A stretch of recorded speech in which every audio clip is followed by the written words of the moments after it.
자, 주말 동안에 이 사건으로 아주 그냥 떠들썩했습니다. 네, 일단 현지 매체 보도에 따르면요. 지난 6일 캄보디아의 수도입니다. 프놈펜 인근 칸달주의 한 마을에서 이 한국 여성의 시신이 발견이 됐습니다. 붉은색 돗자리에 쌓인 채로 웅덩이에 버려진 상태로 발견이 됐는데요. 이 여성은 지난 2일에 캄보디아에 입국을 했고 지인이랑 같이 여행 중인 것으로 알려져 있었습니다.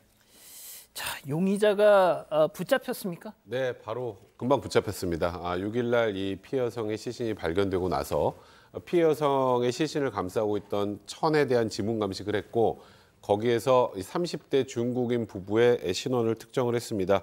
이제 캄보디아 경찰은 이들의 사진을 어찌 보면 우리나라 입장에서 좀 부럽네요. 바로 저렇게 사진을 공개했습니다. 중국인 남편은 30살, 아내는 39살이었고요. 프놈펜 인근에서 사설 진료소를 운영 중이었는데 이 중국인 부부의 얘기로는 이 피해 여성이 4일 날 병원에 와서 진료소 입원해서 혈청 주사를 맞은 뒤에 발작을 일으켜 숨졌다. 그래서 여성이 숨지자 시신을 차이시로 옮긴 뒤 유기했다. 이런 진술을 했다고 합니다. 자, 일단 진료소라면 뭐가 됐든 뭐 그냥 쉽게 말해서 이제 병원으로 이해를 하죠. 자, 그런데 거기서 사망을 했는데 시신을 유기했다. 아니 뭐 그렇게까지 할 필요는 없잖아요. 사실 오늘 이 이야기 때문에 많은 분들하고도 이야기를 했고 저도 나름대로 캄보디아에 계시는 분들한테도 좀 많이 물어봤는데요. 지금 이제 아마 진료소라는 곳은 캄보디아 시내에 있는 우리나라로 치면 뭐 강남과 같은 장소고 지금 시신이 유기된 장소는 그로부터 조금 떨어져 있는 1시간 정도 가는 장소였다고 합니다. 아직까지 정확하게 지금 이런 내용들은 안 나와 있는데 문제는 이게 진료소였다면 진료소에서 지금 그런 이야기 하잖아요. 혈청 주사 맞고 발작이 일어나서 만약에 그런 어떤 사고가 일어났다면 신고를 하고 신고하고 난 다음에 처리하면 되는데 굳이 왜 그로부터 떨어진 1시간 가까이 떨어진 곳에까지 저렇게 갔느냐. 뭐 시신이 유기했는 장소도 뭐 언론마다 조금씩 다르던데 지금 바깥에 그냥 있었다라는 것도 있고 맨홀이라고 또 이야기하는 부분도 있어서 이 부분에 대해서는 조금 더 깊이 들여다봐야 되지 않느냐. 여행 갔는 대한민국 국민이 사망했다면 사망의 원인 그리고 사망의 이유 그런 것들은 조금 차근차근하게 밝힐 필요 있다는 말씀 드리겠습니다. 자, 지금 우리 가족 여러분들이 그 말씀을 하시네요. 그러니까 정작 캄보디아에서는 저 중국인 부부 용의자들의 사진을 그냥 아무 편집 없이 그냥 공개를 했는데 왜 정작 한국에서는 한국 매체들은 저걸 가리느냐. 그러니까 말입니다.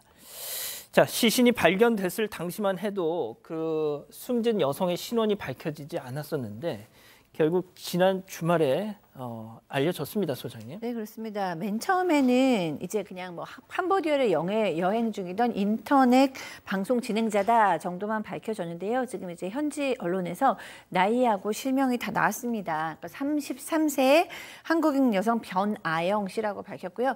이 변아영 씨는 유튜브 아프리카 TV에서 이 진행자 VJ 아영으로 활동했다고 합니다. 구독자가 꽤 많아요. 아프리카 TV 구독자는 16만 명, 그리고 인스타 팔로워는 25만 명입니다. 그러니까 상당히 좀 유명한 BJ인데 3월 달에 본인이 BJ 생활 청산하겠다라고 밝혔다고 합니다. 그리고 일반인으로 그냥 일반인 아영으로 잘 사는 모습 보여주겠다고 했는데 어쩌다가 이런 일이 일어난지 모르겠습니다. 예. 좋습니다. 그러면 첫 번째 사건 체크포인트 짚어보죠. 자, 혈청 주사.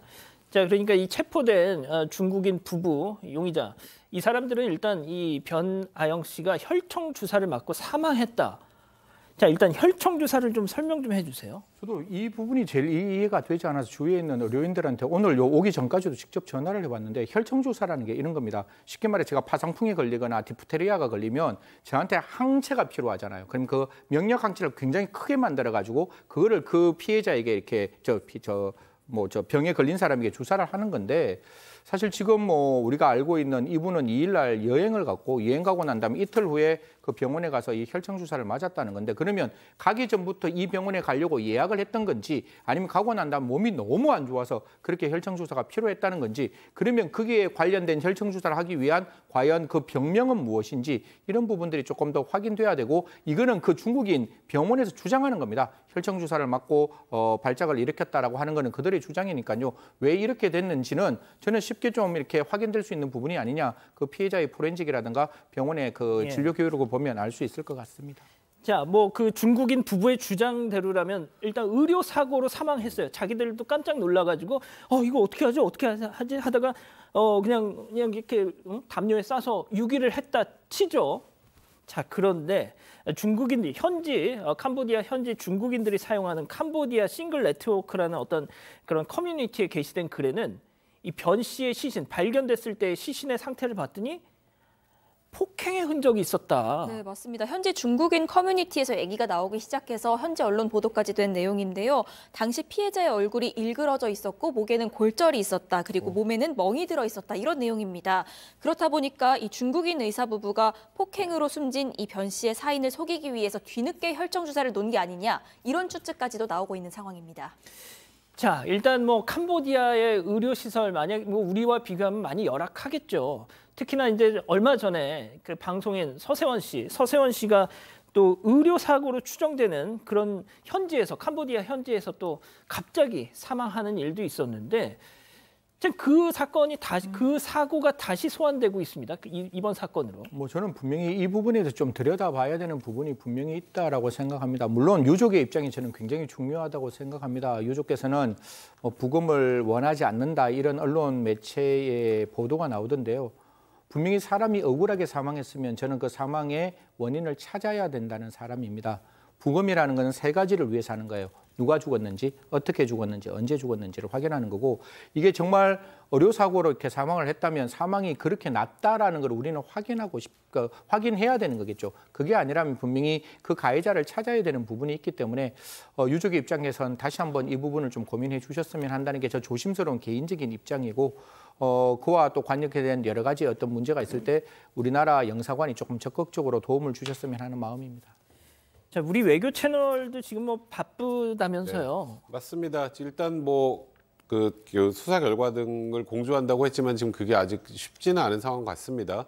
일단 유족분들은 11일 날 캄보디아 현지에 도착을 한 상황이고요. 아까 우리 지금 아까 그 중국인 커뮤니티에서 폭행의 흔적이 있었다는 등 뭐 여러 가지 이제 이런 내용들이 아직까지는 사실상 확인되고 있지 않은데 원래 이제 캄보디아 이제 한국 대사관 측에서는 캄보디아 경찰에서 뭔가 자료나 이런 내용들을 공유해주면 우리 외교부하고 경찰청과 같이 공유하겠다라고 했습니다만 현재까지 수사 결과 통보한 것들은 없다고 합니다. 그러니까 이거는 말씀하셨던 것처럼 적극적으로 우리 외교부나 나서서 지금 어쨌건 대한민국 국민이 캄보디아에서 지금 사망한 상황이기 때문에 적극적으로 이에 대해서 좀 공조를 해서 의문점을 꼭 풀어야 된다고 생각이 듭니다. 하필이면 또 어제가 이 숨진 변하영 씨의 생일이었다고 하더라고요. 자, 아무튼 어떤 프로그램에서 변 씨의 그 현지 행적에 대해서 뭔가를 알고 있는 분들에게 제보를 받겠다 이런 얘기도 하던데 저희 역시 현지에서 이 변 씨가 좀 어떤 이런 행적이 있었는지를 좀 아시는 분들 계시면 저희한테도 좀 연락을 주셨으면 합니다. 자, 일단 이렇게 정리하고요. 사건의 진실을 추적하고 싶다는 사반 가족분의 사연인데요. 궁금하시다면 사건반장 유튜브 채널을 구독해 주세요.